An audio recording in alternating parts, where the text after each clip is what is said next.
श्री सिद्धांत सरस्वती विजयते गौरीय गोष्ठीपति वंदे गुरुपदद्वन्द्वं भक्तबिंदसमन्वितं श्रीचैतन्य प्रभुं वंदे नित्यानन्दसहोदितं श्रीनन्दनन्दनं वन्दे राधिका चरणोदयं गोपीजनसमायुक्तं बिन्दावनं मनोहरं वाञ्छाकल्पतरुश्च कृपासिन्धुभ्यश्च पतितानं पावनेभ्यो वैष्णवेभ्यो नमो नमः। मूकं करोति वाचालं पङ्गुं लङ्घयति गिरिं यत्किपातमहं वन्दे परमानन्दमाधवं। वृन्दावै तुलसीदेव वै पिया वै केशवस्य च कृष्णभक्तिपदे देवी सत्त्ववत्त्वयि नमो नमः। नारायण नमस्कृत्य नरं चैव नरोत्तमं देवीं सरस्वतीं व्यासं ततो जयो मुदीरये। संकीर्तने कृष्ण कथोपदेशे गौरीयपत्रस्य प्रकाशने च सदानुरक्तो गुरुभक्तियुक्तो भक्तिप्रमोदाक्ष जगोद्वरुन् धैर्यं सदा परिभवग्नमभिष्टदोहं तीर्थास्पदं शिवविरिञ्चनुतं शरणं एतात्यहं पुनतपाल्भवद्दिपूतं वन्दे महापुरुषते चरुणारविन्दं यत्पादपल्लवनखचन्दमनिच्छटाय विस्फुरजित किमपि गववधू स्वदर्श पूर्णानुरागरससागर सारमूर्तिः साराधिका मयि कदा कामोऽस्मि। श्रीकृष्ण चैतन्य प्रभु नित्यानन्द श्री अद्वैत गदाधर शिवसदि गौरभक्तबिंद श्रीकृष्ण चैतन्य प्रभु नित्यानन्द श्री अद्वैत गदाधर शिवसदि गौरभक्तबिंद। हरे कृष्ण कृष्ण कृष्ण हरे हरे हरे राम राम राम हरे हरे। अजानुलम्बित भुजौ कनकाबदातो संकीर्तनैकपितरौ कमलायताक्षो विश्वाम्बरौ द्विजवरौ जुगधर्मपालो वन्दे जगत्प्रियकरो करुणाभतारो। हरे कृष्ण कृष्ण कृष्ण हरे हरे हरे राम राम राम हरे। नमामि गंगे तव पादपङ्कजं सुरासुरैर्वन्दितो दिव्यरूपम् भुक्तिं च मुक्तिं च ददासि नित्यं भावानुरूपेण सदा नरानं।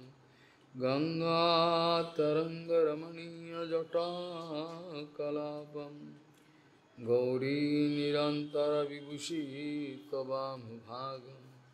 नारायणो प्रियमनङ्गमदापहारं वाराणसीपुरपति भजवीशनाथं। वागीशजुष्वदने लक्ष्मीर्यस्य च वक्षसि यस्यास्ति हृदय संवित् त्वं नृसिंहमहं भजे।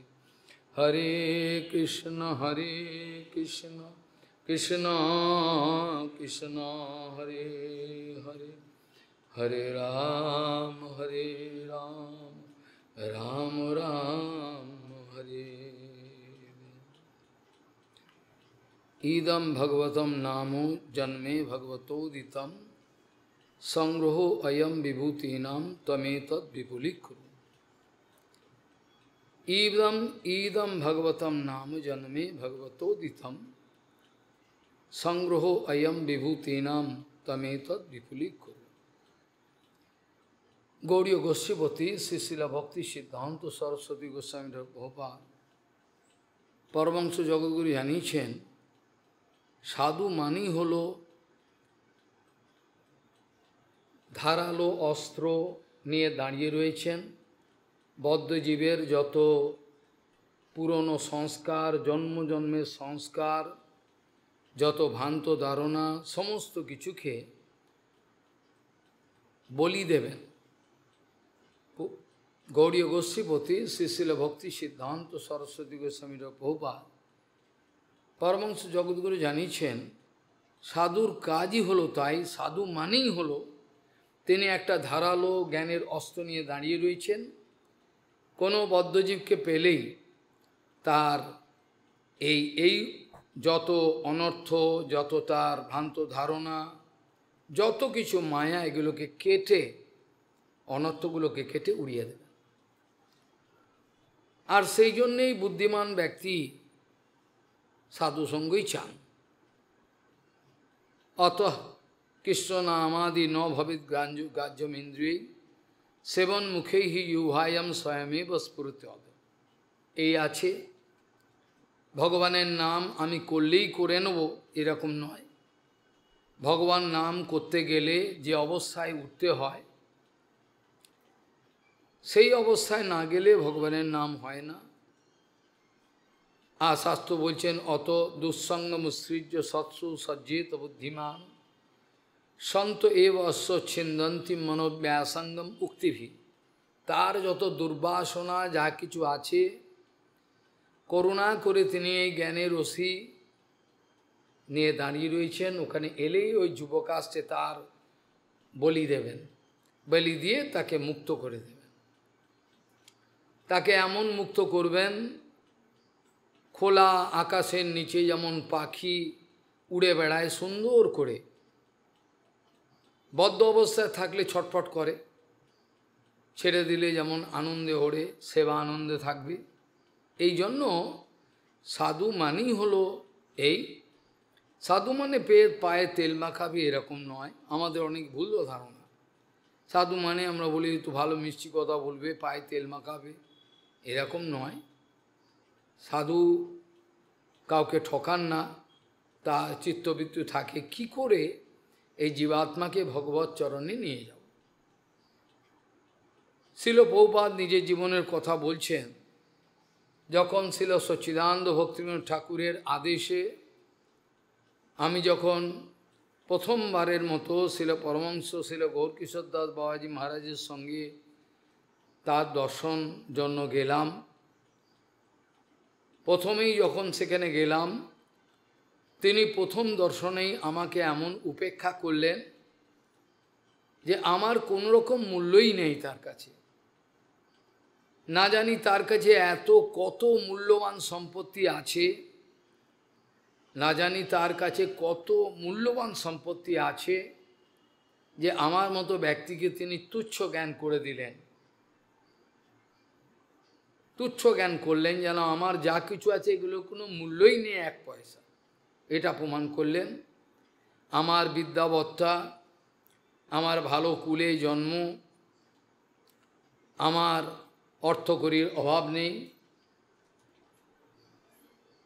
দেখতে শুনতেও ভালো, এই সমস্ত কিছু দিয়ে আমি মনে করেছিলাম আমার বোধহয় সমাজে অনেক মূল্য আছে। বাস্তবিক পক্ষে প্রত্যেকেই কিন্তু একটা প্রতিষ্ঠা চান। যে বলেন প্রতিষ্ঠা চাই না, মিথ্যে কথা বলেন। প্রতিষ্ঠা সবারই আছে, যিনি স্বাধীনতা সংগ্রামী তারও প্রতিষ্ঠাা, যে কোনো অবস্থায় আছেন সবারই একটা প্রতিষ্ঠা আছেন। যদিও সেই প্রতিষ্ঠার কোনো মূল্য নাই, প্রতিষ্ঠা আছেন। প্রবাদ বললেন যে কিভাবে তিনি আমাকে উপেক্ষা করলেন আর আমি তার চরণে আশ্রয় নেব, তার থেকে মন্ত্র গ্রহণ করে আমি আমার ভজন জীবন করব অপূর্ব। কিন্তু তিনি আমাকে কিছুতেই গ্রহণ করতে চাইতেন না। একবার দুবার নয়, 17-18 বার তিনি করলে, 18 বারের শেষের দিকে তিনি রাজি হয়েছিলেন, তাও এমনি নয়। যখন আমি এতবার উপেক্ষিত হলাম, উপেক্ষিত হয়ে আমার ভিতরের বাস্তবিক পক্ষে প্রভুপাদের কোনোই অহংকার ছিল না। তিনি বলছেন এতবার উপেক্ষিত হয়ে তার দ্বারা আমার ভেতরের অহংকারের যা কিছু ছিল, কিছু অবশেষ সবই শেষ হয়ে গেল। তিনি আমাকে যখন এরকম বারবার উপেক্ষা করছেন, শেষবার আমি বললাম, আপনারা তো যার উপাসনা করেন তিনি তো লোককে ঠকান, তাই তার গুণ আপনাদের মধ্যে এসছে। লাগবে না, আমার দীক্ষা লাগবে না, আমি চললাম, গঙ্গায় ঝাঁপ দেবেন। প্রভুপাদ ছুটলেন, ছুটে গিয়ে গঙ্গায় ঝাঁপ দেবেন। এই সময় বাবা, পরমহংস বাবা পেছনে দৌড়াচ্ছেন, ডাকছেন এসো। এইভাবে চরম পরীক্ষার পর ছিল রামানুজাচার্য পেয়েছিলেন বিশেষ মন্ত্র। পরীক্ষা না করে গুরু বৈষ্ণব কিছু করেন না। পরীক্ষার সময় আমাদের ধৈর্য টলেই যায়, আমরা ধৈর্য রাখতে পারি না। আমরা মনে করি এত নিষ্ঠুর, এত কিন্তু তা নয়, সম্পূর্ণ বিপরীত। এইভাবে শেষের বারে তিনি মন্ত্র লাভ করলেন। এবং এটাও আশ্চর্য ব্যাপার যে পরমহংস বাবার শিক্ষাগত বাহ্য দৃষ্টিতে কোনো যোগ্যতা নাই, তিনি আমাদের সর্বশ্রেষ্ঠ পৃথিবীর মধ্যে পণ্ডিত ভক্তি সিদ্ধান্ত সরস্বতী বিমলা প্রসাদ, তিনি তার থেকে দীক্ষা গ্রহণ করলেন। এর দ্বারা একটা ইভলিউশন সৃষ্টি করলেন, একটা আন্দোলন সৃষ্টি হয়ে গেল। তার মানে হলো অপ্রাকৃতিক জগতের প্রবেশের ক্ষেত্রে বাহ্য শিক্ষাগত যোগ্যতা, শারীরিক সৌন্দর্য, সমতা, বিদ্যাবত্তা বা ভালো বংশে জন্ম, এগুলো কোনোটাই কাজে লাগে না। হনুমানজি মহারাজ বলছেন, আচ্ছা বলো তো, আমরা কোন বংশে জন্মগ্রহণ করেছি? আমরা কি বড় কুলে জন্মগ্রহণ করেছি? আর দেখতেই বা কেমন সুন্দর আমাকে, আমরা কি বড় কুলে জন্মগ্রহণ করেছি? দেখতে কি পয়সা করি বা কি আছে, বিদ্যা তো নাই। যদি আমরা জানি হনুমানজি মহারাজ যাই বলুন দৈন্য করে, জ্ঞানে নাম বরিষ্ঠম, আমরা এই কথা জানি। উনি বলছেন আমি মেনে নেব তা তো নয়, তিনি বলছেন কি জ্ঞান আছে, কিচ্ছু নেই। তাহলে কি করে লক্ষণ অগ্রজ শ্রীরাম আমাদেরকে গ্রহণ করলেন কি করে? আমরা বানর জাতি। অর্থাৎ ভগবত কৃপা প্রাপ্তির ক্ষেত্রে এই বিষয়গুলো কোনোটাই বিরাট বিষয় নয়। কার প্রতি তার করুণা হয়, যে করুণা ডিম্যান্ড আছে, কথাটা আমার মানে বুঝতে হবে, অনুভব করতে হবে। যিনি দম্ভে স্ফীত হয়ে রয়েছেন, যার করুণার প্রয়োজনই নেই। প্রভুপাদ এ কথা হরিকথা অনেকবার বলেছেন। যিনি করুণার ভিখারি, যিনি মরে যাচ্ছেন, পারছেন না লজ্জায়, কৃষ্ণদাস কবিরাজ গোস্বামী যেমন দৈন্য করছেন, এগুলো পুনঃ পুনঃ আলোচনা করলেও আমাদের মাথায় ঢোকে না। প্রভুপাদ বলছেন যার নিজের জীবনে ডিম্যান্ডই নাই, যার নিজের জীবনে কোনো চাহিদা নাই, আমি কৃপা পাবো, তাহলে তিনি কি করে পাবেন? মহাপুরুষের সামনে থেকেও তো বঞ্চিত হতে হয়। তারা তো কৃপা দেওয়ার জন্য বসে রয়েছেন, কোলে তুলে নেওয়ার জন্য বসে রয়েছেন। যেখানে কালিমার ভক্ত রামপ্রসাদ বলছেন কোলে তুলে নিতে আয় মা, তা আমাদের বৈষ্ণব কি তার থেকে কম? তিনি তো শক্তি, বৈষ্ণবরাও তো শক্তি। তারা তো বসে রয়েছেন, তারা কোটি কোটি মা বাবার ভালোবাসা স্নেহ নিয়ে বসে রয়েছেন। কি করে আমার এই জীবাত্মা একে আমি কি করে বাঁচাবো? এমন অবস্থায় একে তুলব জগৎবাসী সবাই যেন ওর চরণে নত হয়। একে এমন অবস্থায় আমি তুলব, এমনভাবে, কিন্তু ওর যেন অভিমান না থাকে। যতক্ষণ অভিমান থাকে ততক্ষণ ছিল গৌরকিশোর বাবাজি মহারাজ যেমন উপেক্ষা করছেন, বৈষ্ণবরাও এরকম উপেক্ষা করেছেন। যেমন বল্লভাচার্যকে মহাপ্রভু উপেক্ষা করেছেন বারবার। পরে যখন বুঝলেন দোষটা আমার, অভিমান সর্বথায় পরিত্যাজ্য। অভিমান থাকাকালীন অবস্থায় অপ্রাকৃত রাজ্যের গন্ধ পর্যন্ত পাওয়া যায় না। আরে প্রবেশ তো অনেক দূরের কথা। অপ্রাকৃত রাজ্যের গন্ধটা যেমন চৈতন্য চৈতন্য বলছেন না, কুকুর পর্যন্ত চৈতন্য মহাপ্রভুর চরণের সৌগন্ধ পায়, অথচ আমি পাই না। সেই চৈতন্য পদাম্বুজ মধুপেভ্য নমো নমঃ। কথঞ্চিত আশ্রয়াজ্যেষাম, বি কেয়ারফুল, খেয়াল রাখতে হবে। কথঞ্চিত আশ্রয়াজ্যেষাম, সামান্য পরিমাণে একটা বৈষ্ণবের আশ্রয় নিল, তাতেই চৈতন্য মহাপ্রভুর গন্ধ পাওয়া যায়। পরিপূর্ণরূপে যখন আশ্রয় নেয়, আমার বলিয়া যখন আর কিছু থাকে না, আমার বিবেক বুদ্ধি যেগুলো আমার বলে আমি রেখে দিয়েছিলাম বুদ্ধি খাটাবো বলে, সেগুলো সবই যখন আমার মস্তকটা যখন গুরু বৈষ্ণবের চরণে বিক্রি হয়ে যায়, তখন তো আর কোনো বিপদ নাই। আরে যে বুদ্ধিটা খাটাবো, মশারি খাটাবার মতো বুদ্ধিটা দিয়ে দিয়েছি, আর তো আমার নয় সে বুদ্ধিটা। আর কি দিয়ে আমি বদবুদ্ধি আঁটবো? আমি তো আর পারবো না। বুধ আমি সব দিয়ে দিয়েছি তাকে, আমার অহংকার অভিমান যাকে সবই তো তাকে দিয়েছি। অভিমানম পরিত্যাজ্য প্রাকৃত বপুরাদিষু, প্রাকৃত শরীর মন শরীর সংক্রান্ত যা কিছু যেগুলো নিয়ে আমি ব্যতিব্যস্ত হয়ে পড়ে রয়েছি, সেগুলো থেকে রেহাই না পেলে কোনোরকমভাবে আমার জীবন বাঁচার কোনো সম্ভাবনা নাই। প্রথমেই এই দিয়ে শুরু করা হলো,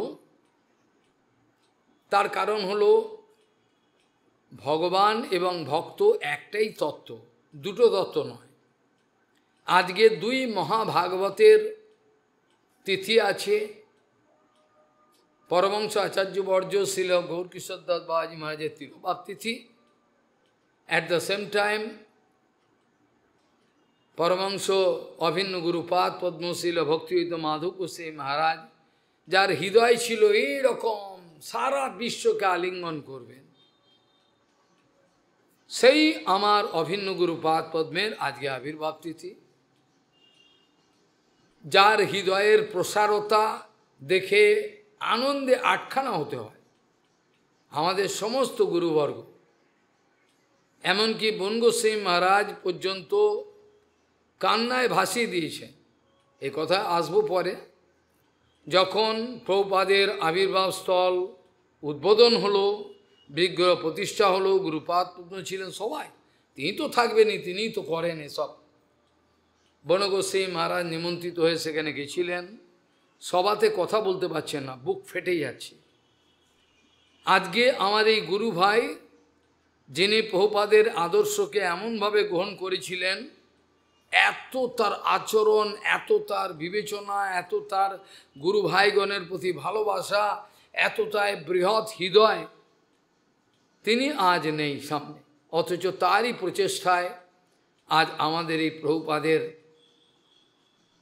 আমরা আবির্ভাব স্থানকে উদ্ধার করলাম, চিরকালের মতো আমরা উপকৃত হলাম।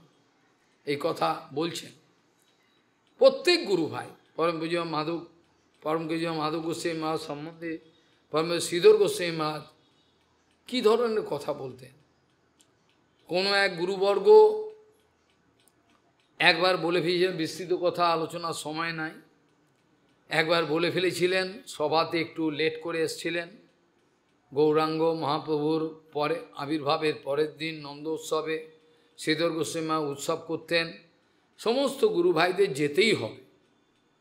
তিনি লেট করে গেছেন, সব প্রায় সভা শেষের মুখে একজন গুরু ভাই সে বলে ফেললেন যে মাধব গোস্বামী মহারাজের সবই বাড়াবাড়ি, মাধব মহারাজের সবই বাড়াবাড়ি, সব সময় বাড়াবাড়ি, সব বড় বড়।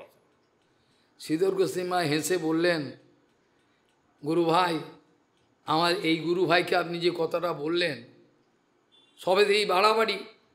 শুনুন, একটা হাতির পিঠে যদি 1/2 কেজি ওজন চাপানো হয়, সে কি মনে করবে? কিছুই না। ছিল মাধব গোস্বামী মায়ের কাছে নস্যি, যেটা আপনার কাছে বাড়াবাড়ি। মনে রাখবেন, এর নাম হচ্ছে মাধব গোস্বামী মা, মাধব মহারাজ। এর যা ক্ষমতা ভগবান দিয়েছেন, প্রভুপাদ দিয়েছেন, এর পরে আর এই কথাটা বলা চলে না। মাধব গোস্বামী হাত জোর করে বলছেন, এই সব ভক্তগণ বাড়ি যাবে, সব কান্নাকাটি, এই দেখার জন্য দেরি হয়ে গেল, নাহলে আমি আগেই আসতাম। এভাবে বলছেন আমাদের শ্রীধর গোস্বামী মা, এভাবে বলছেন। এর নাম মাধব গোস্বামী মা, যেটা হাতের পিঠে যদি সামান্য একটু ওজন দেয়, 100-200 ওজন কিছু, ওনার এইরকম ধরনের, ওনাকে এগুলো বলবেন না। যাকে নাম দিয়েছিলেন প্রভুপাদ ভলক্যানিক এনার্জি, এরকম ভলক্যানিক এরাপশন হয় আমরা জানি, ভলক্যানিক এনার্জি, এটা প্রভুপাদ নাম দিয়েছেন, যে এর এনার্জির কাছে কোনো কিছু সমস্ত সময় রাজি। ক্লান্ত, বেজার মুখ, ভালো লাগছে না, মন খারাপ, কিছু গুরুদেবের কৃপাতে আনন্দময় হওয়া যায়। আচ্ছা, কি সাহায্যটা ছিল আমার মতো একটা অধম, যে নিকৃষ্ট, ওনার তো অনেক বড়, কি কি কি আনন্দেতে আমি এগুলো করেছিলাম, যেখানে খাওয়া পর্যন্ত নাই, একটা হাঁড়ি পর্যন্ত নাই। কোন উৎসাহেতে আজকে আমি নিজে চিন্তা করলে আমার স্বপ্ন লাগে। দিনের পর দিন হাজার হাজার গ্রন্থ লেখা, কি আনন্দ, কে দিয়েছে সে আনন্দ? কে এই আনন্দটা আমাকে দিল? ধার করে পয়সা কোথায় পেতাম? সামান্য 50-100 কি জায়গায় বসেই তো লেখালেখি করতাম। এইভাবে উদ্দাম আনন্দ, খাওয়া নেই, দাওয়া নেই। একটা প্রেসে গেলে একজন যাক, তাকে পাঠাই, সে কম্পিউটার লোকের সঙ্গে বসে কখন সে খায়, কোথায় খায়, কলকাতায় কোন জায়গায় খায়, কোন জায়গায় খাবে। যেখানে আমাকে লাইব্রেরিতে দৌড়াতে, ন্যাশনাল লাইব্রেরি, তারপরে সাহিত্য পরিষদ লাইব্রেরি, যাদের ওপেনিং হয় 10টায়, বন্ধ হয়ে যায় 5:30-6টায়, একটা ব্যাগ পর্যন্ত অন্দর দিতে দেবে না। ব্যাগ নিয়ে ঢুকবেন, দিতে দেবে না, ব্যাগ বাইরে রাখো, যাই টাকা থেকে বসে ব্যাগ বাইরে। ওইখানে বসে সমস্ত বিভিন্ন জায়গা থেকে প্রমাণ সংগ্রহ করা, এইগুলো যে দিনের পর, আমার জন্য কি প্রসাদ রেখে দেবে? কে রেখে দেবে? কে আমায় ভালোবাসে? আমার জন্য প্রসাদ রেখে দেবে? আমি সন্ধ্যে 6টায় পৌঁছাবো। সমস্ত কিছু সহ্য করতে হয়েছে, গুরুপাদ পদ্মের কৃপা।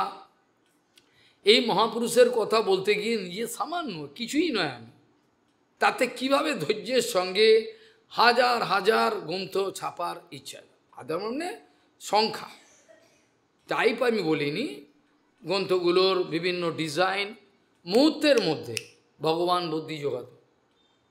ওরা লিমিটেড সময় কাজ করত, 3টে আসবে, 6টা 7টা 8টায় চলে যাবে, এক্সপার্ট, সারাদিন নয়।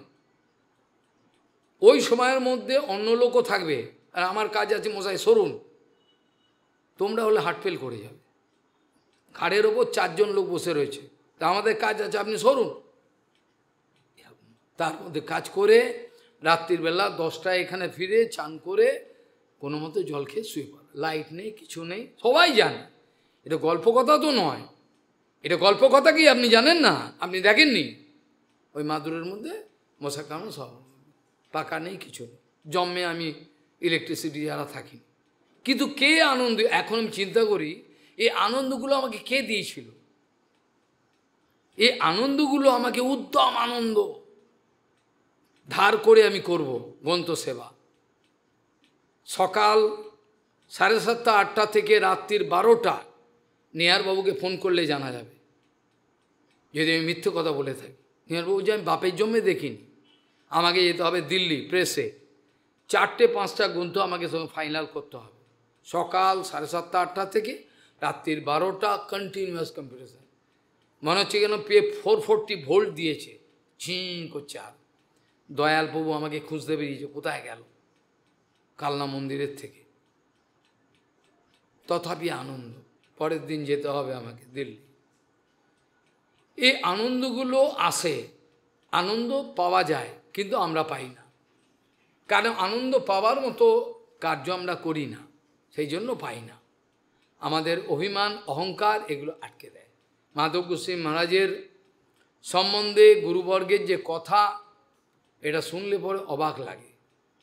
এ মহাভাগবত, আজ যদি মহাভাগবত বৈষ্ণবটা না থাকেন, ভাগবত দিয়ে কী করব আমি ভাগবত দিয়ে করবোটা কি? যেখানে গ্রন্থ ভাগবত নেই, তবু ভক্ত ভাগবত আছে, তারও কাজ আছে। গ্রন্থ ভাগবত ভক্ত কী করবো আমি? এ কথা প্রভুপাদ কতবার বলতেন, যদি কোনো মঠ মন্দিরে মহাপুরুষ কোনো না থাকেন, সেই জায়গা কোনো কিছু হতে পারবে না। তাদের ওই ভজন পাহাড়ে কিন্তু সব চালাবে। গুরুপাদ দেখি যে বিছানায় বসে রয়েছেন, চালাচ্ছেন সব, ও মনে করে আমরা করছি। অভিমান তো। এইভাবে দেখা যায় পরমবিজয় মাধব গোস্বামী মহারাজের সমগ্র জীবন কিভাবে তিনি বিলিয়ে দিয়েছিলেন অপরের জন্য। একটু আরাম করেন নাই, কোনো কিছু নিজের জন্য ভাবেন নাই, কোনো কিছু না। আর যেসব জায়গায় প্রচার তো দূরে, আমরা ভালো জায়গায় থাকতে পারি না, লেজ গুটিয়ে পাড়াই। সেখানে উনি আসামের জঙ্গলে জঙ্গলে, পাঞ্জাবের মায়াবাদের জঙ্গলে, পাঞ্জাবও জঙ্গল, মায়াবাদের জঙ্গল,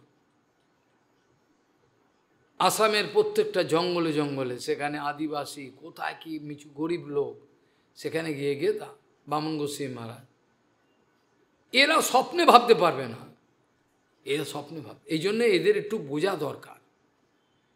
সারা রাত ছাতা নিয়ে বসে রয়েছেন বামন মহারাজ। এই রাজাবাবু আসবে কদিন পরে এদের বাড়িতে, গরিব লোক, চারিদিকে ফুটো জল পড়ছে, সারা রাত বসে রয়েছেন মালা নিয়ে, কোনো বিরক্ত নাই। মুখে সাধু হয় না, তিলক আর মালা করলে সাধু হয় না। তিলক আর মালা করে নিলাম, একটু টুক করে করে নিলাম, সাধু হয়ে যায় না। সাধুর ধৈর্য অপার, কারণ তাদের জীবনটা অপরের উপকারের জন্য। পরোপকারায় সতাম বিভূতি, তারা পরের উপকারের জন্য তাদের বিদ্যা, তাদের যা কিছু আসুক, যদি মিথ্যে মনে হয় ওরা পরীক্ষা করে দেখুক, এক এক পাই পয়সা পর্যন্ত সবার জন্য, ওদের যেন কষ্ট না হয়। এই জন্য তারা সাধু নামে পরিচিত। পরোপকারায় সতাম বিভূতি,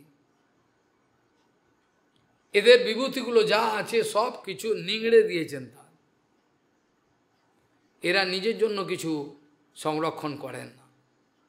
যে মাধব গোস্বামী মহারাজ এইসব জঙ্গলে জঙ্গলে প্রচার করতেন, তীর্থ গোস্বামী মা নিজে বলেছেন, এমন এমন জায়গায় যেতে হতো গরিব লোককে, তাদের নিজেরই থাকার জায়গা নেই, কোথায় থাকবো? বাসের মাচা আছে, চায়ের দোকানে যেমন বসে, ট্রেনের বাংকারের মতো একটা, দুটো, তিনটে বাংকারের মধ্যে গুরুদেব ওপরের বাংকারে, মধ্যখানে আমি, তার তলা একজন ব্রহ্মচারী। রাত্রিবেলা আওয়াজ পাচ্ছি সাপ যাচ্ছে নালা দিয়ে, শোঁ শোঁ, তথাপি ভয় নেই, গুরুদেব আছেন। ওটা তো ওনাদের মহাপুরুষের জীবন, আমার জীবনও তাই হয়েছে। যেই সব জঙ্গলে থাকতে হয়েছে, এই আঙুলটাকে দেখা যায় না, আঙুলটা দেখা যায় না, এত ঘুটঘুটে অন্ধকার, আঙুলটা পর্যন্ত, নিজের আঙুলটা দেখা যায় না। এসব তারা আলো দেবে না, নেই তো ওদের কিছু। ওই অবস্থার মাচার ওপর ধীরকৃষ্ণ সাক্ষী আছে, একবার ধীরকৃষ্ণ গেছিল, তখন এই পরিস্থিতিতে ছিল। ওপরে একটা, আমি একজন নিচে একটা, অন্ধকার, সাপ চারিদিকে। ওটা আবার ছোটো বাঠান, ওখানে সাপে ভর্তি, চারিদিকে বিজবিজ করছে। ভগবানের ইচ্ছায় বেঁচে রয়েছি।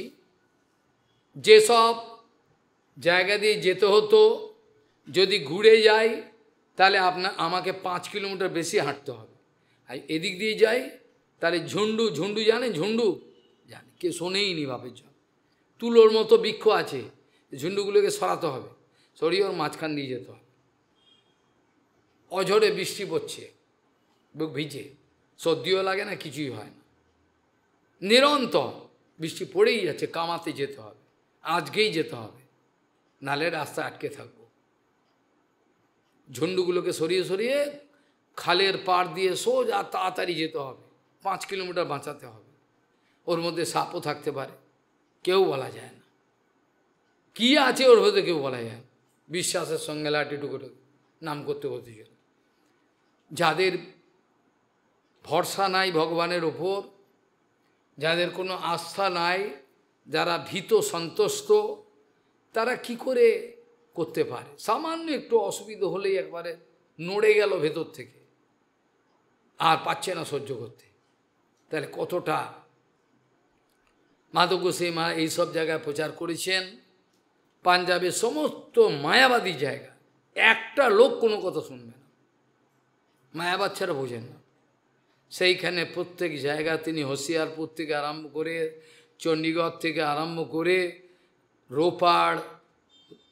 রোপার ভাটিন্ডা, হোশিয়ারপুর, পাতিয়ালা, সমস্ত জায়গায়, এমনকি যে স্বর্ণ মন্দির আছে অমৃতসর, ওখানেও সব শিখ পাঞ্জাবি, মাথায় পাগড়ি। এইসব জায়গায় তিনি গৌরাঙ্গের কথা বলতে গেছিলেন। কত তাদের ধৈর্য! তীর্থ গোস্বামী বলতেন তখন 4 বার করে হরিকথা হতো, আমি তো কিছুই করি না, আমার 4 বার হরিকথা বলে আমি কিছুই করতে পারলাম না, কি বলতে পারলাম? অনর্গল সেই গুরুবর্গের শক্তি যদি থাকে তাহলেই হয়, নালে হয় না। তারা 4 বার করে বলতেন, তাও আবার গুরু ভাইদেরকে নিয়ে যেতেন, গুরু ভাই চলুন আমরা একসঙ্গে প্রচার করব। ভক্তি প্রমোদপুরী গোস্বামী মহারাজ, অনেকে তাদের মধ্যে হিন্দিও বলতে পারেন না, যাবেন কীর্তন করবেন। যাযাবর গোস্বামী মহারাজ যাবেন কীর্তন করবেন, সুন্দর, তাদের কীর্তনই তো আটকে যাবে লোকে, তাদের তো অন্তর থেকে না, অন্তরের আর্তনাদ ছিল। যাযাবর গোস্বামী মহারাজের কীর্তন, জজ সাহেব এসছেন হাইকোর্টের জাজ, প্রসঙ্গক্রমে চলে এলো মাধব গোস্বামী মহারাজের মঠ, অপ্রাসঙ্গিক হবে না, সেখানে চলছে, তাকে ডেকে আনা হয়েছে, তিনি এসছেন, সিকিউরিটি গার্ড সব নিয়ে এসছেন, বসেছেন, সবাই সব ভক্তদের কথা তিনিও বলেছেন। এবার তিনি আর দাঁড়াতে পারবেন না, বলছে আমার এবার মহারাজ আপনাকে আগেই বলেছি আমাকে যেতে হবে সময় মতো, আমি পারবো না। ঠিক আছে আপনি যান। সভা থেকে উঠে চলে যাচ্ছেন কলকাতা মঠে, সতীশ মুখার্জি রোডে, সোজা গিয়ে গাড়ির মধ্যে বসেছেন, ড্রাইভার গাড়ি, সিকিউরিটি গার্ড রেডি। এবার যাদব গোস্বামী মহারাজ ছিল পরম পূজ্যপাদ ভক্তি যাদব গোস্বামী মহারাজ এবার গান ধরেছেন। ওহ, সে আর থাকতে পারলেন না, গাড়িতে থাকতে পারলো না, গাড়িটা খুলে বলছে দাঁড়া দাঁড়া দাঁড়া দাঁড়া, সোজা গিয়ে স্টেজে বসে বলল। মাধব গোস্বামী অবাক, পুরো গান হলো, কীর্তন হলো, যাদব গোস্বামীকে ধন্যবাদ করলেন, করলে মাধব গোস্বামী বললেন দয়া করে আপনি কি আমার বাড়িতে যাবেন, যদি যান ভালো হয়, এইসব সাধুগণকে নিয়ে যাবেন, সব সল্টলেকে আমি থাকি, ছোট জায়গা, কত দৈন্য। এরকমই তাদের চুম্বকের মতো টান, যার নিজেরই কোনো আচরণ নেই, নিজের কোনো অনুভব নেই, সে হরিকথা শুনে ওর হবেটা কি? হয়তো মিষ্টি কথা বলছেন, কিন্তু সেটা শুনে আমার হবেটা কি? কী মঙ্গল হবে? হয়তো ভালো কথা বলছে, অনেক মিষ্টি মিষ্টি কথা বলছে, কিন্তু আমার তো কোনো মঙ্গল হচ্ছে না। এইভাবে পাঞ্জাবের এক একটা জায়গায় আবার লোকও ওরকম ছিল। তখনকার দিনে গরু ছাগল জন্ম হতো না, তখনকার দিনে গরু ছাগল জন্ম, অন্তত মানুষ জন্ম হতো। আমাদের জীবনকালে দেখেছি, ভজন করেনি মানুষ, মানুষের মতো মানুষ, আরে বাবা ভজন করেনি, কিন্তু মানুষ হিসাবে চিন্তা করুন, মানুষ। সেই সব ব্যক্তিরা গ্রাম থেকে ছাতু, জল, নুন নিয়ে চললেন, কেউ রুটি, এখন পুরো দিন হরিকথা হবে, ওইখানেই থাকবেন, গাছের তলায়, ওখানে যেখানে যে পেলেন, সকাল থেকে সাধুদের সঙ্গে থাকবেন। এইভাবে পাঞ্জাবে তিনি প্রচার করেছেন। আর অন্য কোনো গুরু, তাদের আমাদের প্রভুপাদের গণ, তারা এরকম ম্যাসিভভাবে যেটা প্রচার, যেটা বলে পাঞ্জাবাদী সব বিভৎস, এগুলো করেছেন, লোকের মধ্যে পরিবর্তন সাধন করেছেন। শুধু তাই নয়, যেসব জায়গায় মঠ মন্দির করেছেন, হতবাক গালা হাত দিয়ে খালি চিন্তা করতে হবে, গালে হাত দিয়ে কী করে করলে, কি করে সম্ভব? একটা সাধু এইরকম সব ইম্পর্টেন্ট জায়গায় কি করে করলেন? কলকাতায় সতীশ মুখার্জি, ওরে বাপ রে বাপ, আসামে পল্টন বাজার, ওরে বাপ রে বাপ, যেখানে একটা পিন রাখার জায়গা নেই, একটা পিন, পল্টন বাজার মঠ। চণ্ডীগড়ে 20 সেক্টর 20B, যেখানে একটা পিন রাখবার জায়গা দেবে না, কেন? এটা প্ল্যান্ট সিটি। জয়পুর, চণ্ডীগড়ের প্ল্যান, সরকার কোনো কথা শুনবে না। রাস্তা থাকবে চওড়া, সমস্ত বড় কোটি কোটি টাকার মালিক তারা থাকবে, এলিতেলি ব্যক্তি থাকবে না। ব্যাঙ্গালোরে, চণ্ডীগড়ে, হ্যাঁ, তারপরে গুজরাটের কিছু কিছু জায়গা আছে, আশ্চর্য এদের ডেভেলপমেন্ট, এদের সেই সব জায়গা তিনি মঠ। দেরাদুন, যেখানে জায়গা 1 ফোঁটা পাবে না পাহাড়ের গায়ে, DL রায় রোড, উড়িষ্যা, প্রভুপাদের জন্মস্থান। হায় হায়, মাথাটা ঘুরে যায়। আমরা এই সামান্য সেবা করতে পাগল, কিছুই করতে পারলাম না। কি করে মহাপুরুষ করলেন 36টার মতো মঠ বিভিন্ন জায়গায়। হায়দ্রাবাদ এত ইম্পর্টেন্ট জায়গা। হায়দ্রাবাদকে এখন বলা হয় যে একটা সুপার সিটি পুরো ভারতবর্ষের মধ্যে। সেখানের যে ডেভেলপমেন্ট, সে অবস্থা, লোকে পাগল হয়ে যাবে।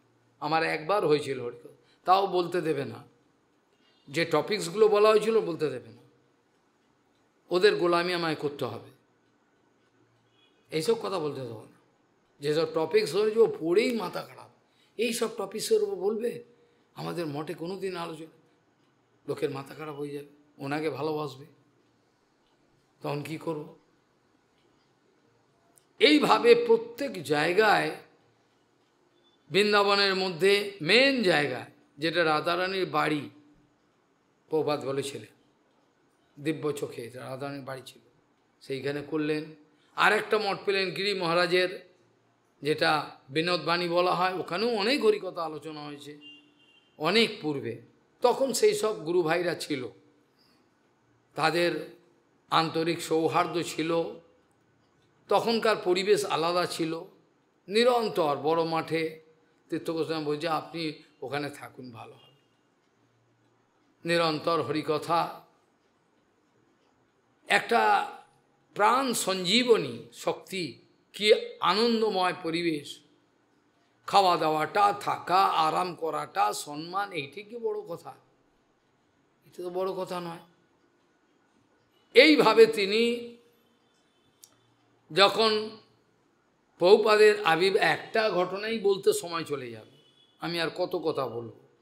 খালি প্রভুপাদের আবির্ভাব স্থলীকে যে উদ্ধার করেছিলেন, সে ঘটনা শুনলে মাথা খারাপ হয়ে যাবে। পুরো কবজা করে রয়েছেন এক বিরাট ব্যক্তি, তিনি প্রপার্টি ছেড়ে দেবেন, কিন্তু গুন্ডা ভরে রয়েছে, চারিদিকে গুন্ডা, ওইখানে বস্তি বাড়ির মতো। মাধব গোস্বামী মহারাজ যখন ধীরে ধীরে সেই মালিকের সঙ্গে কথা বলে জায়গা কিনলেন, বললেন, কেনার পর কিন্তু আমি পজেশন দিতে পারবো না মহারাজ, আগে বলছি টাকা আমাকে দিতে হবে, টাকা আপনি দিতে হবে, আপনি পজেশন পাবেন, আপনি পজেশন পাবেন কিনা আমি কিন্তু গ্যারেন্টি দেবো না। রাজি আছেন? না, রাজি আছে, আপনি নিন, টাকা নিন, আমি লিখে দিন। সেইটা নিয়ে কত কেস চলল। গুন্ডাদেরকে তিনি হাত জোর করে বললেন বিনম্রভাবে, গলায় কাপড় দিয়ে, আপনারা এখান থেকে যদি যান, আমি আপনাদের যাওয়ার সব টাকা পয়সা সব ব্যবস্থা করে দেবো, এটা আমাদের গুরুদেবের আবির্ভাব শান্ত, নিশ্চিত করে, এত বিনম্রভাবে, যদি যান ভালো হয়, আমরা জোর জবরদস্তি কোনো কিছু করতে না, আমরা সাধু, আমরা মারামারি করব, যাব না এখান থেকে, কি করা করে নিন। এরমভাবে মাধব গোস্বামীর সঙ্গে কথা বলছি এই ভাষায়, যেখানে এত বিনম্রভাবে। শেষে কি করেন, একে তো ওই কেস চলছে, তারপরে গুন্ডাগুলোকে তাড়াবার কেস, উচ্ছেদ কেস, সমস্ত চলছে। আর তার সঙ্গে পেছনে লেগে রয়েছে এক অসুর আচার্য, তার নাম করা যাবে না। তিনি চাইছেন মাধব গোস্বামী মহারাজ কী করে এই জায়গাটা না পান, কি করে ভক্তি মাধব গোস্বামী মহারাজ জায়গাটা যেন না পান, তিনি কি করলেন, যখন আমাদের ফাসলা কোর্ট থেকে যখন ফাইনাল রায় বেরোবে তার 3 দিন আগে কি করলেন, স্টে অর্ডার করিয়ে দিলেন। ভালো করে খেয়াল করতে হবে, ভগবান কাকে বলে দেখুন, স্টে অর্ডার। এবার স্টে অর্ডার এমন অবস্থায় পড়ল যে হয়তো এমন দিনে করেছে তারপরে 2 দিন ছুটি, শনি রোববার চলে কিনা আমি জানি না, তখন ছিল কি 2 দিন ছুটি, আর সোমবারে রায় হবে। তাহলে ও ফাইল করে দিয়েছে কেস, এই পেপারটা জজ সাহেবের কাছে পৌঁছাবে, তিনি পড়বেন, তারপর অ্যাকশন নেবেন। এমনই বরাত কপাল পৌপাত সহায় যে রায় হয়ে গেল, তারপরে পেপার গিয়ে পৌঁছলো দুপুর 3টের সময়, তখন রায় দেওয়া হয়ে গেছে, আর রায় ফেরানো যাবে না। তাহলে ওই অসুর এত টাকা খরচা করে স্টে অর্ডার করলো, পারল না। সে বলে যে তার ভাষায় মাধব মহারাজকে জব্দ করো, মাধব মহারাজকে জব্দ করো, মাধব মহারাজকে আমি ট্যাকে রাখি, এই ভাষা বলতো। মাধব মহারাজকে আমি ট্যাকে রাখি, কত লোকের সঙ্গে আমার জানাশোনা, পারল না।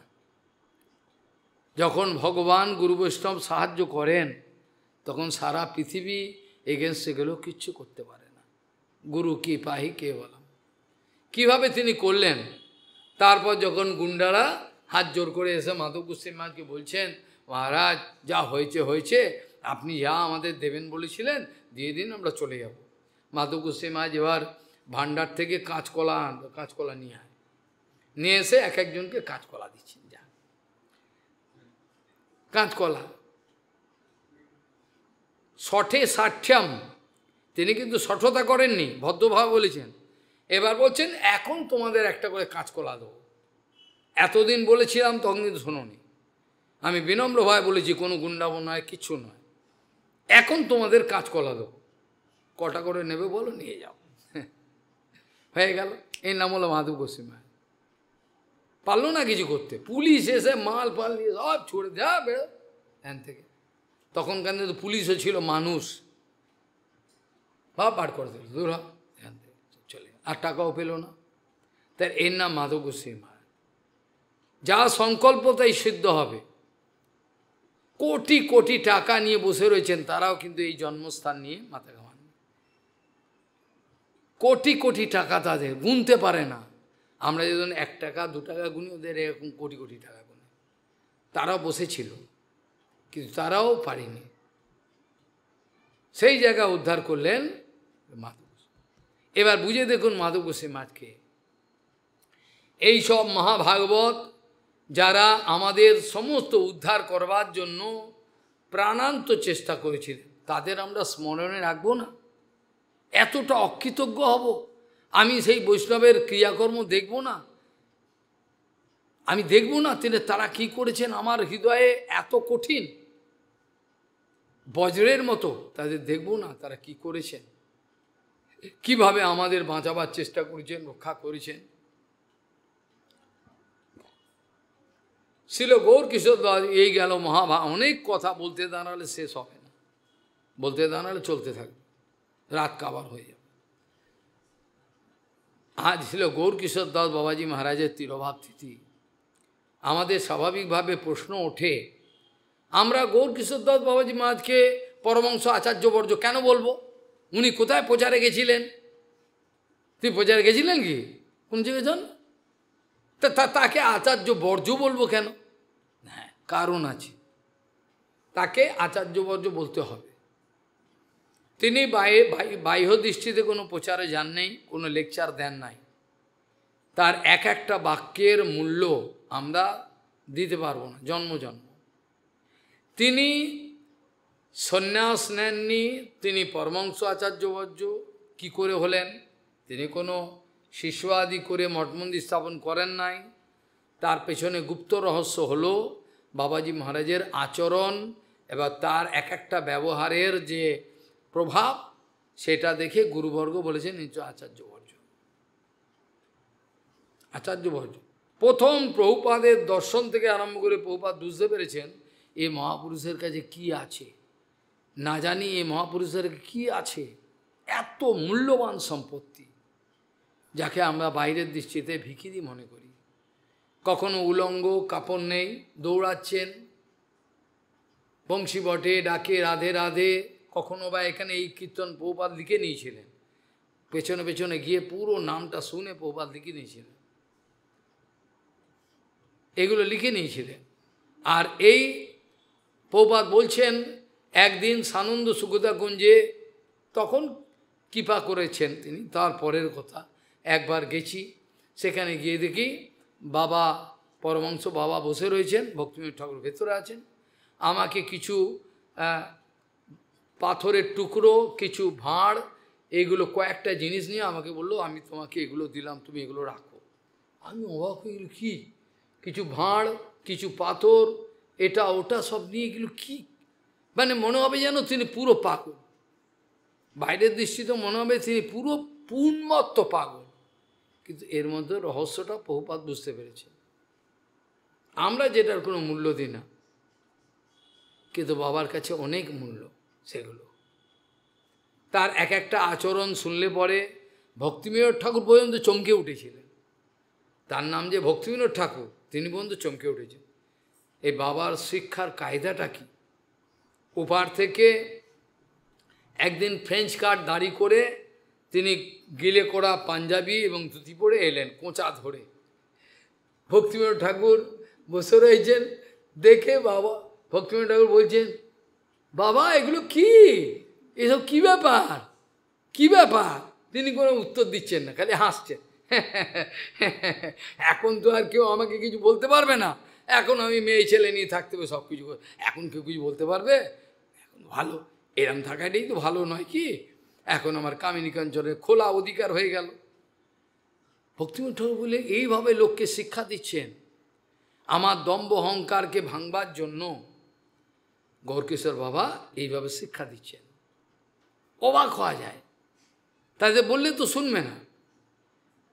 প্রভুপাদ বলতেন কিছু অকেজো ব্যক্তি, যাদের কোনো মূল্যই নেই, এক পয়সা যদি ধাক্কা দিয়ে ফেলে দেয় কিছু নেই, খালি বেশটারও যে ভিক্ষা করে খায়, এরকম কাতারে কাতারে বার করে দেবো। এখন আমাদের এই হচ্ছে সংখ্যা, একটা কাজের লোক পাওয়া যাবে না, খাবো ডাবো লাবড়া ডাল ঘুমোবো, এই হচ্ছে ব্যাপার। আজও আছে কেসকামারি করে কোটি কোটি টাকা নষ্ট করব, ভালো জায়গা দেব, কেন দেবো? আমার বাবার টাকা এগুলো, এই হচ্ছে পরিস্থিতি।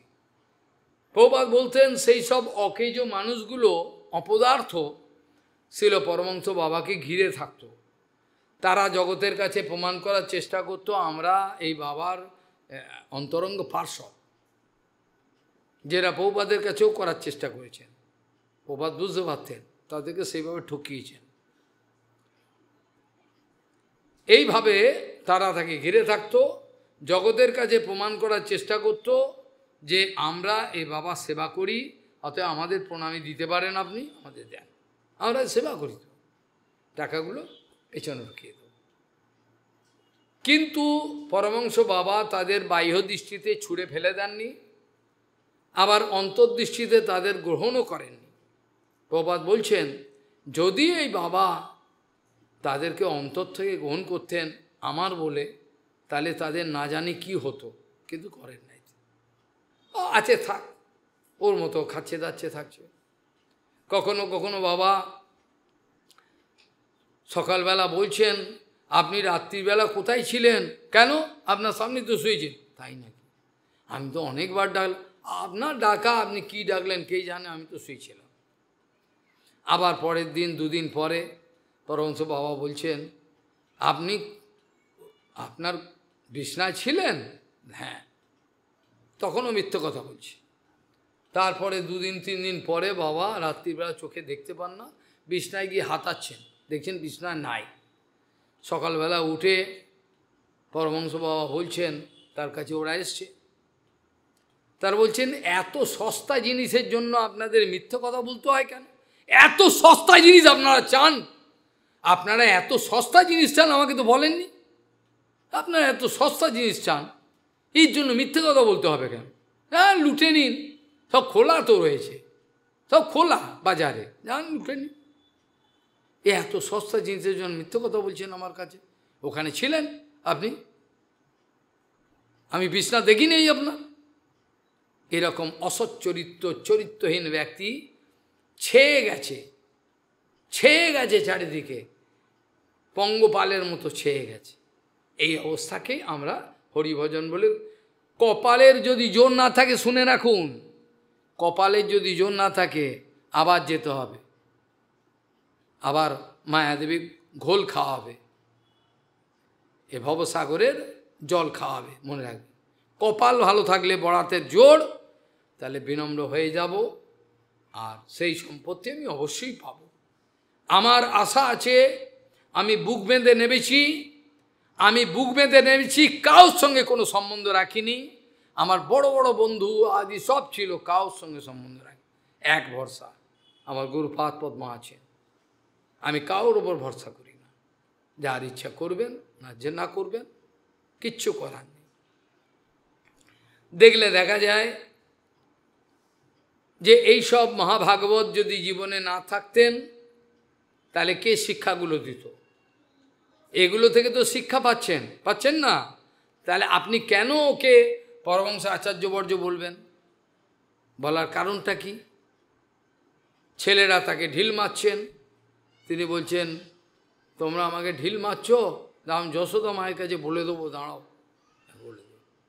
তাহলে মাথা পাগল হয়ে গেছে। শিক্ষাটা তো আমি পাচ্ছি, পেতে হবে, কি দর্শনে আমাকে থাকতে হবে? পারিপার্শ্বিক মুত এই করলো সেই করলো, এই নিয়ে, মানে যেমন ছাগল কুকুর থাকে, এইভাবে আমার জীবন, আমি ওই নিয়েই কাটিয়ে দিলাম, সুখে কাটিয়ে দিলাম। আসল জিনিসের প্রতি নজর নাই। কেউ বাবাজি মহারাজকে গালাগাল দিচ্ছেন, হ্যাঁ বদমাস সাধু, এই মায়েরা চান করছে গঙ্গায়, দেখছে, গালাগাল দিচ্ছেন, মারতেই যাবেন তাকে, বাবা কিছু বলছেন না, এসব বদনাম দিচ্ছেন তাকে। কাজেই সাধু হতে গেলে অনেক বদনাম সহ্য করতে হয়, গুরু বৈষ্ণবের কঠোর শাসন মানতে হয়, অনেক কিছু সহ্য করতে হয়, তারপর সেই সম্পত্তি পাওয়া যায়। এমনি চক্কর দিয়ে পেয়ে গেলাম, ফুঁ দিয়ে পেয়ে গেলাম, হয় না। বহুত কিছু দিতে হয়, নিজের জীবনের শেষ বিন্দু রক্ত দিতে হয়, তবে কৃষ্ণকে পাওয়া যায়। কৃষ্ণ অত বোকা নয়, তাহলে দেখুন কিভাবে বাবাজি মহারাজ আমাদেরকে আচরণের মাধ্যমে শিক্ষা দিচ্ছেন। একবার এলেন, এসে বিড়বিড় করছেন, সানন্দ সুকতাকুঞ্জে দুজন হরিকথা শুনতো, কখনো একজন, পরমহংস বাবাজি মহারাজ আসতেন ওপার থেকে, আর একজন ছিল তার কৃষ্ণদাস বাবা, আর ভক্তিবিনোদ ঠাকুর একটা বেদি ছিল, সে বেদিটা ভেঙে দিয়েছে, সে বেদিটাকে ভেঙে দিয়েছে, ওই বেদির ওপর ভক্তিবিনোদ ঠাকুর বসতেন, বিকেলবেলা হরিকথা বলতেন, দুজন তিনজন থাকতো, পরমহংস বাবা আসতেন। একদিন বাবা এসে বিড়বিড় করছেন, কি বলছেন কে জানে, বিড়বিড় করছেন, এরকম করছে। ভক্তিবিনোদ কি বলছেন বাবা, কিছু বলবেন? না, বলছি ওইসব বলছে সহজিয়া বাবাজিরা, বলছে গৌরাঙ্গ মহাপ্রভু বাড়াবাড়ি, হ্যাঁ কি এমন করেছিল ছোট হরিদাস, তাকে একেবারে চিরদিনে ফেলে দিতে হবে, বত বাড়াবাড়ি। ওরা নিজেদের মধ্যে গালাগাল দিচ্ছে, মহাপ্রভু বড় বাড়াবাড়ি, হ্যাঁ কি করেছিল ছোট হরিদাস, এমন কি অন্যায় করেছিল? বাবা বলছেন, হাসছেন, বলছে ওরা। ভক্তিবিনোদ ঠাকুর বললেন, দেখো কিভাবে এই কথা বলতে বলতে কিছুই হরিকথা বলছেন না, এক একটা শব্দের মাধ্যমে শিখিয়ে দিচ্ছেন আমাদের এই দুষ্ট মনকে। তিনি বলছেন রোজ সকালবেলা উঠে জুতোর বাড়ি মারতে হবে, নিজের জুতো ফাট ফাট দু গালে, 100 ঘা কম করে, তারপরেও সংশোধন হবে কি না আমাদের এই দুষ্ট মন, তুমি কিসের বৈষ্ণব? এভাবে বাবাজি মহারাজ বলছে, পরমহংস বাবা। কখনো কখনো কোনো সহজিয়া তার কাছে রাগানুগ ভজন, রূপানুগ ভজন জানবার জন্য এসছেন, কতবার তাকে বলছেন আমার আজকে সময় নেই, ফুরসত নেই, পরে আসবেন। বারবার বলতে বলতে সে তো রেগে আগুন, একদিন রেগে বলে আমার দরকার নেই শেখা, আমার দরকার নেই, যখনই আসবো খালি আমার সময় নেই, কখন আপনার সময় হবে বলে গজগজ করতে করে গালাগাল দিতেই চলে গেল। পরমহংস বাবা নিজে গজগজ করে বলছেন, যারা 1 পয়সার মা বাপ ছাড়তে পারে না, কঞ্জুস, তারা জগতের দেহ সংক্রান্ত কিছুই ছাড়তে পারে না, তারা করবে রাগান গবাজন, বোকা বানাতে এসছে সব। যা বাজারে, যা পয়সা আছে যা বাজারে গিয়ে বই নিয়ে আয়, যা নিয়ে মুখস্থ কর। হ্যাঁ, মুখস্থ করে নে, ছাগল কোথাকার। বই কিনে নিলে হয়ে গেল, বই কিনে নিয়ে আসো, যাও উজ্জ্বল নিলে পড়লো, পেয়ে যাবে। বাবা বলছেন বাজার থেকে তো পকেটে বই আছে, কিন্তু অনুভব কে দেবে? অনুভব কে দেবে? অনুভব অনুভব তো সাধু ছাড়া কেউ পাবে না। যা কত দৌড়াবি দৌড়া, কত দৌড়াবি দৌড়া, অনুভবটা দেবে কে? আটকে রেখেছে। যাকে দেখবেন অনুগত, যাকে প্রাণ থেকে গ্রহণ করবেন, সে অশিক্ষিত হলেও পেয়ে যাবেন, যেটা পঞ্চানন পেয়েছিল। এইভাবে কিভাবে তিনি শিক্ষা দিয়েছিলেন আমাদেরকে, এইভাবে বিচার করলে দেখা যায় কিভাবে তিনি শিক্ষাগুলো আমাদের দিয়েছেন। তারপরে বলছেন ওরা আমার কাছ থেকে মই চেয়ে নেবে। মই বোঝেন? মই যেটা দিয়ে ওঠে, ওপরে ওঠে। পরমহংস বাবা বলছেন ওরা এত চতুর, আমার কাছ থেকে মই চেয়ে এবার দোতলায় উঠবেন, দোতলায় উঠে আমার কৃষ্ণের মাথায় মলমূত্র ত্যাগ করবেন।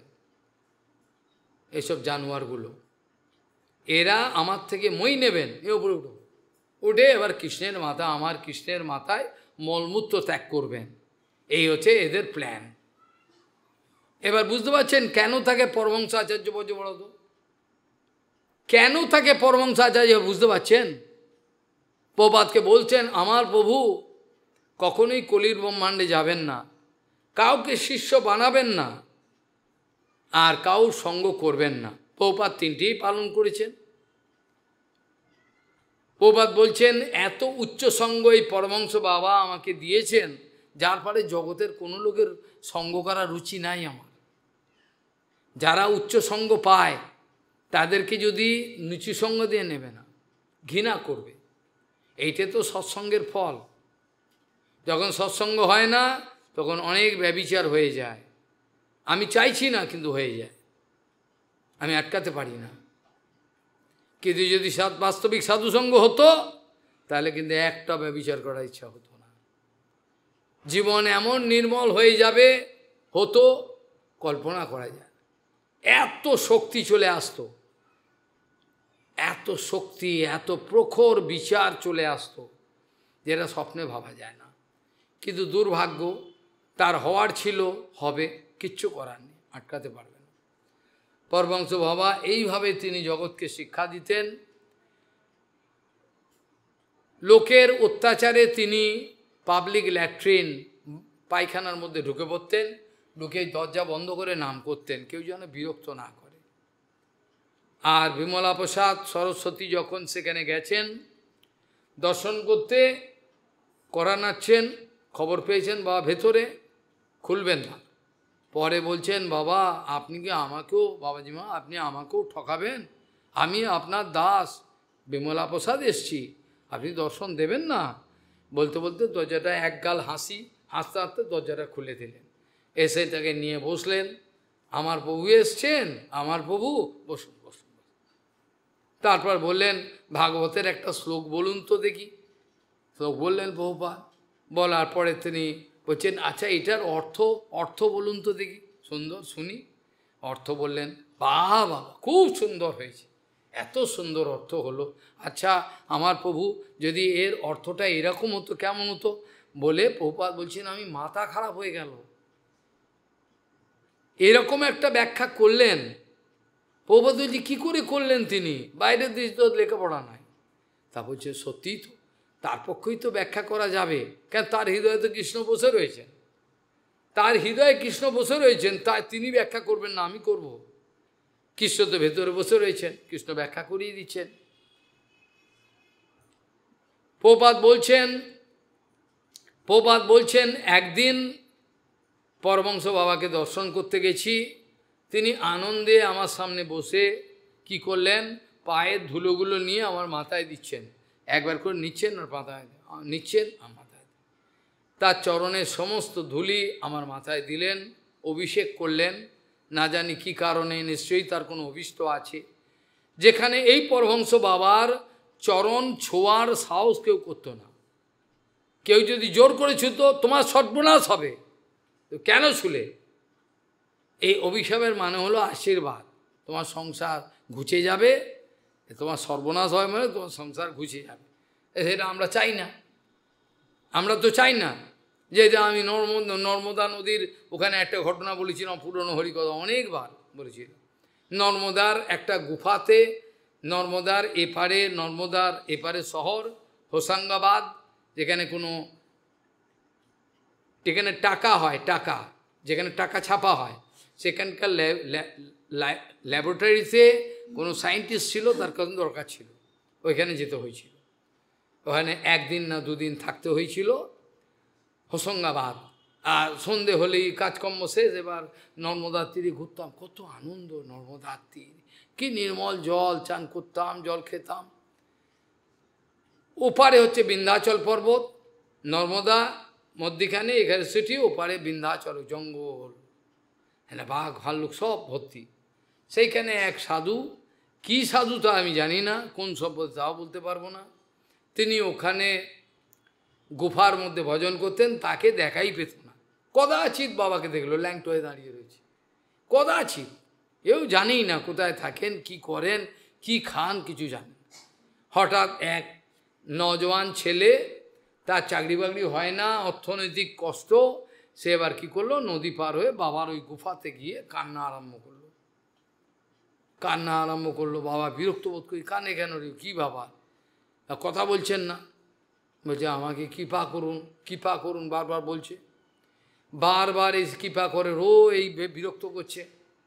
তখন তিনি আশীর্বাদ করে, যা কৃপা কর দিয়া তেরা সংসার সত্যনাশ হয়ে যায়গা। এই বলেছেন, আরো জোরো করে কাঁদছে, হো করে, আরো বেশি করে। बोले क्या हो गया, क्या हुआ? तो आशीर्वाद कर दिया ना, ऐसा कृपा नहीं चाहिए। कैसा कृपा चाहिए? सुख संपत्ति आए घर का, कष्ट मिटे तन का, जय जगदीश आए, ऐसा कृपा नहीं चाहिए।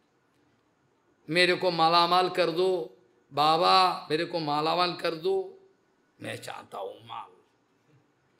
बा साधु बोलছেন, पहले क्यों नहीं मना, पहले क्यों नहीं बताया, पहले क्यों नहीं बताया?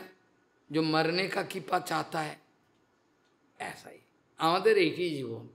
আমরা দেখব কোথায় কি সুবিধে এইসব, কিন্তু আমার জন্য যে একটা গুপ্ত রহস্য অপেক্ষা করছে, যে সম্পত্তি কোটি জন্মে আমি পাইনি, আমার সৌভাগ্যক্রমে আমি এখন প্রভুপাদের বংশেতে চলে এসেছি, ঘটনাক্রমে ঘুরতে ঘুরতে।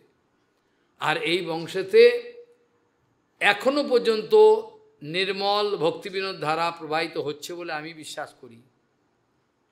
হয়তো গুপ্তভাবে, তাকে আমরা চিনি না, এইভাবে প্রবাহিত হচ্ছে। এইখানে যদি আমি ঠকে যাই, তাহলে আর 14 ভুবনে সব জায়গায় আমার লাথি খেতে হবে, কোনো জায়গায় আমার স্থান হবে না। এইভাবে মহাভাগবত আর এই ভাগবত দুটো অভিন্ন। এই জন্য এই দুই মহাভাগবতের সম্বন্ধে সামান্য কিছু স্পর্শ করতে হলো। এখন আমাদের বিগত দিনের আলোচনা একটা বাকি রয়ে গেছিল, যে তিনাদবী শ্লোক বাস্তবিক কার আছে, এটা আমরা জানতে চাই বিজ্ঞান ভিত্তিকভাবে, মুখে বললে চলবে না। বিজ্ঞান ভিত্তিকভাবে আমরা প্রমাণ চাই যে তিনাদবী কার আছে। অনেকে বলছেন যিনি কড়া কথা বলেন তার তিনাদবী নাই, অনেকে বলছেন যিনি মিষ্টি কথা বলেন, বিনম্র ভাব দেখান, তিনি নাকি তার তিনাদবী আছে। তো এরকম তো অনেক। এর বাবাও নাকি গালাগাল দিয়ে বলেছেন, একটা অমানুষ তাকে বলছে ইনি একমাত্র সাধু, গৌরীমঠের কেউ সাধু নেই। ভালো হয়েছে, এর বাবা গালাগাল দিয়ে বলেছে। তো কি খারাপটা কি বলা হয়েছিল? খারাপ তো কিছু বলা হয়নি, অবিবেকের আনন্দ, ঠিকই তো তাই। যদি কারোর বাবার ক্ষমতা থেকে প্রমাণ করুক আমি মিথ্যে কথা বলেছি, বিবেকের আনন্দ, বিবেক কখন হয়? ভক্তি হলে বিবেক হয়। ভক্তি পরেশানুভব বিরক্তির অন্যত্র চৈষতি কালহা প্রপদ্যমানস্য যথাশ্নতঃ সুতুষ্টি পুষ্টি। এগুলো কোথায়? ভাগবত থেকে। কারণ প্রমাণ দিক, তার ভাষণটাই প্রমাণ দিক। তোর বাবার যদি এরকম ক্ষমতা থাকে, ভাষণটাকে আমার সামনে ব্যাখ্যা করুক, যে কি ভাষণটার মধ্যে আছে, ওই ভাষণটায় কি আছে, কি আছে যার জন্য এত হাততালি পড়লো, কি আছে আমাকে প্রমাণ করে দিক, পড়ে একটা একটা লাইন পড়বে আমাকে বুঝিয়ে দেবে, বলবি ক্ষমতা থাকলে বলো কি আছে ওই ভাষণটার মধ্যে। কিছু কর্ম, কিছু বুজরুকি, এসব কথা। একটাও তো ভক্তির কথা ছিল না, একটাও তো সত্যি কথা ছিল না। সত্যি কথা ছিল? একটা সত্যি কথা বলেনি, অথচ এত হাততালি পড়ে গেল। এটি জগতের মায়াদেবীর ব্যবস্থা। যে যত মিথ্যা কথা বলবে, যে যত ঠকাবে, জচ্চুরি করবে, তার তত বেশি নাম হয়ে যাবে। তিনি চুরুট খেতেন, দানিল ফরেন সিগারেট খেতেন, সব কিছুই খেতেন, সবাই জানে, ওদের লোকও জানে। মাংস তো দূরের কথা, এমনকি গরুর মাংস খেতেন, তার হয়ে গেল না। আর আমাদের প্রভুপাদ ভক্তিময় ঠাকুরকে চিনতে পারবে না, কারণ ওরা বদমাস। এই হচ্ছে জগতের পরিস্থিতি। বাঁচতে চাইলে মাথা খুলতে হবে, এরকম মাথা নিয়ে চলবে না হরিভজন। ভালো করে সেবা করতে হবে, অন্তর থেকে সব বুদ্ধি যোগ সব ঠিক করে দেবেন ভগবান। এইরকম কাঁচু মাচু ভাব, এটাকে কাঁচু ফাঁচু বহুবার বলতেন, কেউ মনে করে এই কাঁচু মাচু ভাবটা বোধ হয় ত্রিনাথবী, না, প্রবাদ বলতেন এই ভাষাটা, এ কাঁচু মাচু ভাব, এইটাকে মনে করতে না। প্রবাদ বিজ্ঞান ভিত্তিক ব্যাখ্যা দিয়েছেন। তিনি বলছেন যে সাধুর জীবনে বিন্দু মাত্র কোনো লাভ পূজা প্রতিষ্ঠার গন্ধ পর্যন্ত নেই, তিনি জীবনে কাউর পায়ে তেল মাখাননি, আর মাখাবেন না। ইচ্ছা হলে করো, যাও। কারণ সত্য মেনে নিতেই হবে, সত্যকে অস্বীকার করার অধিকার কাউর নাই, সত্যকে অস্বীকার করার অধিকার নাই। তুমি হজম করতে পারছো না, সেটা আলাদা, তোমার হজম ক্ষমতা নাই, কিন্তু সত্য সত্যই। যেটা দেখে গৌতমী মুনি খুশি হয়ে বলেছিলেন, কাকে? জাবাল সত্যম কান। তিনি একটা লক্ষণ দেখেছিলেন, তুমি কেন মিথ্যে কথা বললে? হ্যাঁ, আমার ভুল হয়ে গেছে, বলতে হবে সত্য কথা, আমি ভুল হয়ে গেছে, আমি জানি না, মিথ্যে কথা বলার অধিকার নেই। এক মিথ্যে থেকে 10টা মিথ্যে চলে আসবে, এগুলো সিমটম, শূদ্রের লক্ষণ। মিথ্যে কথা বলেন, লোকান, এড়িয়ে যান, এগুলো শূদ্রের লক্ষণ। আমরা শূদ্র হতে আসেনি, আমরা কম করে পারমার্থিক ব্রাহ্মণত্ব লাভ করব, তারপর আমরা গিয়ে পরম সাধু হব, বৈষ্ণব। যেটা বলেছিলেন গৌতমী মুনি, ব্রাহ্মণে আর্যব সাক্ষাৎ, শূদ্রে অনার্যব লক্ষণ। লক্ষ্য করলে বোঝা যাবে এসব ঢাক ঢাক গুড় আর মধ্যে শূদ্র, এর অন্তর বাহিরে সমান ব্যবহার নাই, এরকম লুকিয়ে যাবে। আরে লুকিয়ে হবেটা কি? লুকিয়ে হবেটা কি? হ্যাঁ, আমার দোষ আছে, এই আমি কি করব বলুন, আপনি ছাড়িয়ে দিন আমায়, হয়ে গেল, ব্যাস মিটে গেল। জাবাল সত্যম কাছে দেখবে, তুই বেটা ব্রাহ্মণ, তুই ব্রাহ্মণ, আমার কাছে আয়, আমার কাছে আয়, আমি তোকেই দেব। লক্ষণ বলে দিচ্ছে। এত বড় সভাতে লজ্জার মতো কথাগুলো, এগুলো কি করে তুই বললি? তুমি যখন এই কথাগুলো বললে সবার মাঝখানে, তুমি কোনো লজ্জা করো নাই, যা সত্য তাই বলেছিল, তাই তোকে আমি গ্রহণ করলাম, তুই ব্রাহ্মণ, আমি বুঝে নিলাম তুই ব্রাহ্মণ, ব্রাহ্মণ ছাড়া সত্য কথা বলতে পারে না। এইভাবে তিনি গ্রহণ করেছিলেন। যে কথা বলতে গিয়ে প্রভুপাদ বলেছিলেন যে তৃণাদবি শুনিচ কিছু আঁকু ফাঁকু ভাব দেখালে হয় না। তৃণাদবি শুনিচ হলো যার জীবনে পরীক্ষা করে দেখে নেবে, যদি কারোর ইচ্ছা থাকে পরীক্ষা করবার, দেখি না সত্যি কিনা মিথ্যে, পরীক্ষা করে দেখে নেবে। যিনি বিন্দুমাত্র কোনো লাভ পূজা প্রতিষ্ঠা তোয়াক্কা করেন না। এক বেদান্তি বাবা ছিল বৃন্দাবনে, এত বড় বেদান্তি, তাকে কেউ চেনে না। আমিও এমন সাধুর সঙ্গে মিশেছি, এমন সাধুর সঙ্গে, দাদা তিনি রুটি বানিয়েছেন, আমি খেয়েছি, সাহায্য করেছি, ভিখিরি একদম। এখানে তোমরা থাকবে না, দেখলে এখানে কেউ থাকে এইসব জঙ্গলে। সে বাবাকে বলতাম, বাবা আজকে এই অধ্যায়টা পাঠ করো তো हिंदी थे। बाबा बैठ जाओ, थोड़ा पाठ सुनाओ, बहुत दिन सुना नहीं, बोला बैठ जा, बहुत आराम। সুন্দর ভিক্ষা করে খান, কেউ জানতেই পারবে না। আর যেগুলো ফুম ফুম মানে সফরি ফরফর আয়াতে, পুঁটি মাছ ফরফর করে জলেতে, অল্প বিদ্যা ভয়ঙ্করী। এইসব বড় বড় বিদ্বান ব্যক্তি, বেদান্তের বিরাট বিদ্বান, সেও তার সঙ্গে গেছে, সেও তার কাছেও তার শিষ্য আমার হরিকথা চালিয়ে দেখিয়েছে। এবার আমার অবশ্য পরিচয় ছিল, এখন বেঁচে আছে কিনা বলতে আর সময়ই নেই। যেতে পারি কিন্তু সময় করি, ইচ্ছে করে। আমাদের গড়ীয় সম্প্রদায় না, কিন্তু পাক্কা সাধু, সব ঠক জোর করে যা যা যা যা, এই রাধাকুণ্ডের আচার্য আছে গোসাই, ওর কাছে যা, আমাকে কিছু নেই। এত সুন্দর বেদান্ত জানেন, কল্পনা করা যায় না। বেদান্তের দিগ্গজ পণ্ডিত, দিগ্গজ পণ্ডিত, কখনো কারোর কাছ থেকে কিছু পাওয়া নেওয়া, টাইটেল এসব চেষ্টা করেন। তার নাম ছিল আনন্দ গোপাল। গুরু মহারাজের তিথিতেও তিনি, আবির্ভাব তিথিতে তিনি লিখেছিলেন একটা লেখা, এটা এখনো আছে। আর আরেকজন পণ্ডিত ছিলেন বেদান্তের, তাকে পণ্ডিত সমাজ চিন্তা করলো যে এনাকে একটা উপাধি দেওয়া দরকার। তো তার কাছে গিয়ে বলছেন, সব দল বেঁধে গেছেন, ও যে कैसे कैसे आना पड़ा, कैसे कैसे आना पड़ा। बोले की जन्य एसছেন আপনারা? बोले आपको हम लोग एक टाइटल देंगे। सभा बुलाया, उसमें वेदांतों का। रेगे आगुन, भागो यहाँ से, भागो यहाँ से, जाओ, तुम्हारा टाइटल लेके तुम जा, घर जा, भागो, टाइटल নিয়ে চল যা। আমি কোনো টাইটেল পাওয়ার জন্য বেদান্ত করি নাই। আমার প্রভু, আমি বেদান্তের মধ্যে প্রভুকে দেখতে পাই, আমার দরকার নেই। जो এখান থেকে দূর হয়, এখান থেকে টাইটেল দেবে বেটা, হ্যাঁ হ্যাঁ টাইটেল দেবে, টাইটেল দিয়ে আমি ঝুড়ে খাবো জল, বেটা কি করবে।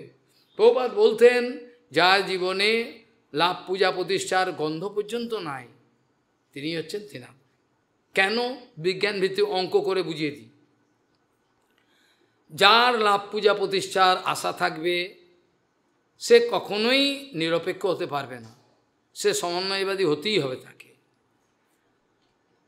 যিনি লাভ পূজা প্রতিষ্ঠা চান, তিনি নিরপেক্ষ সত্য কীর্তন করতে পারবেন না, ভয় এসে যাবে, ভয় এসে যাবে। একমাত্র নিরপেক্ষ সত্য কীর্তন করা যায় তখন, যার ভয় বলে কোনো কিছুই নাই তার জীবনে। নির্ভীক, যে নির্ভীক, কোনো পয়সা অর্থ করি মালা কোনো কিছু দেবে, টাইটেল দূর দূর হয় থেকে, তিনি ছাড়া প্রভুপাদ বলতেন অপ্রাকৃতিক জগতের সত্য কথা কেউ বলতে পারবে না। আর যিনি অপ্রাকৃতিক জগতের সত্য বলতে পারবেন না, মহাপ্রভুর নিয়মে তৃণাদবি শুনেছেন তরুর্ব সহিষ্ণু আমানীন মানদিন কীর্তনীয় সদা হরি। তাহলে হরি কীর্তনের যোগ্যতাতে মহাপ্রভু দেখিয়ে দিচ্ছেন, তারপরেও বুঝতে পারছি না।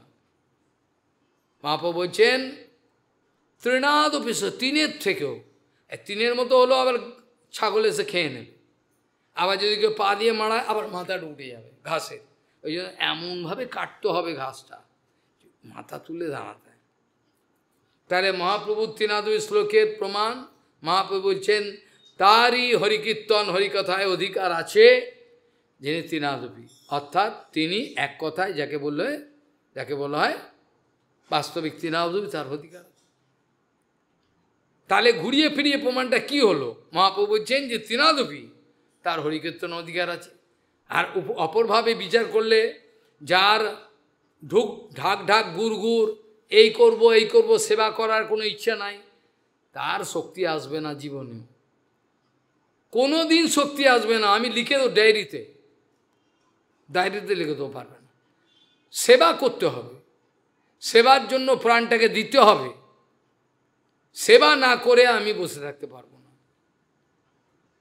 সেবাই আমার জীবন, যাদের সেবাই জীবন তারাই সাধু, যাদের জীবনটাই সেবাময় তারা সাধু। এই কথা প্রভুপাদ বলেছেন। সাধু কাকে বলে?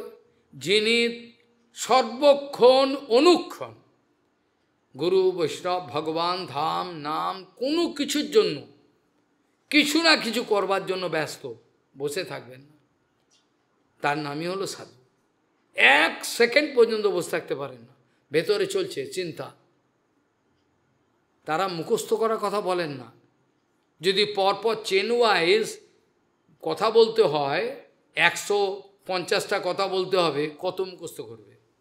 করে দেখাও। ভগবান হৃদয়ে বসবেন, গুরু বৈষ্ণব হৃদয়ে বসবেন, বলাবেন, বলবেন, আনালে কিচ্ছু লাভ হবে না। শরণাগত ভক্তের পিয়াইয়া প্রেম মত্ত করি মোরে, শুনো নিজ গুণগান। আমি কথা বলবার কে? যেটা রায় মহাশয় বলছেন, যেটা কৃষ্ণদাস কবিরাজ গোস্বামী বলছেন, রায় মুখে বক্তা স্বয়ং গৌর রায়। রায় মহাশয় বলছেন, আপনি আমাকে ঠকাচ্ছেন, আপনি আমার সামনে বসে রয়েছেন, আপনি আবার বলাচ্ছেন। আবার বলছেন, বাহ সুন্দর কথা বললে, এই কথাগুলো শোনবার জন্য আমি এলাম এত দূর, যে কারণে আমার সার্বভৌম পাঠালো, সার্থক হলো আমার আজকে সার্থক হলো তোমার সঙ্গে দেখা। এইসব আমি জানতাম না, এইসব তত্ত্ব সিদ্ধান্ত আমি শিখলাম, ভজন কি করে হয়। কে বলছেন? ভগবান। তাহলে দেখো মহাপ্রভু স্বয়ং কিরম তৃণাদ্বৈ দেখিয়েছেন। আর আমরা যদি তৃণাদ্বৈ না পারি তাহলে কি করে বড় হব? একটু সহ্য করতে হয়, বকবে, মারতে আসবে। সন্ত গোস্বামী তো খড়ম দিয়ে পেটাতেন। যেসব সন্ন্যাসী মার খেয়েছেন বলে খড়ম তুলে ভাটা ভাট পেটাতেন পিঠে, দূর হয় এখান থেকে, এরম ভাবে লাঠি দিয়ে পেটাতেন। কত সন্ন্যাসী মার খেয়েছে আমাকে বলেছে। আমাদের গুরুমা মারেননি, আমাকে বকেছেন, মার খাইনি, মার খেয়েছি বাপের হাতে, ও ধুম ধাম যখন যা পেরেছেন। তো যাই হোক, আজ এই পর্যন্ত চর্চার বিশ্রাম রাখা দরকার। আমাদের শুরু হয়েছিল কি শ্লোক দিয়ে শুরু হয়েছিল? কি শ্লোক দিয়ে শুরু হয়েছিল? ইদম ভগবতম নাম জন্মে ভগবতোদিতম, হ্যাঁ, সংগ্রহ এয়ম বিভূতি নাম তমেতৎ বিপুলিক করু। সবার মঙ্গল হোক। বাঞ্ছা কল্পতরুস্য।